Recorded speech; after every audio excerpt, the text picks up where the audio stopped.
আল্লাহর হাবিব বললেন, আল্লাহর রহমত ছাড়া, ভালোবাসা ছাড়া কেউ কোনোদিন জান্নাতে ঢুকতে পারবে? আম্মা জান আয়েশা বললেন, ইয়া রাসূলুল্লাহ, আপনিও না? আল্লাহর হাবিব বললেন, না, আমিও না, তবে আল্লাহর রহমত আর দয়া সেদিন আমাকে ঘিরে রাখবে। মান নুকিশা উযিবা, যার হিসাব আল্লাহ সেদিন চাইবেন সে ধরা খেয়ে যাবে।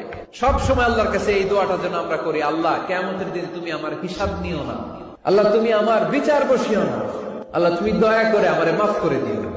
আল্লাহ যার বিচার করবেন ও জাহান্নামে যাবে, আর যার বিচার করবেন না সে জান্নাতে যাবে।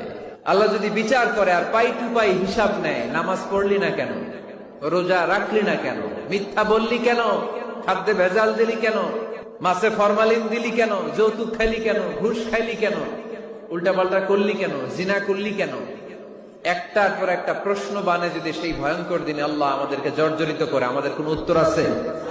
সেদিন আমাদের বাঁচার কোন উপায় আছে? আল্লাহর হাবিব বললেন,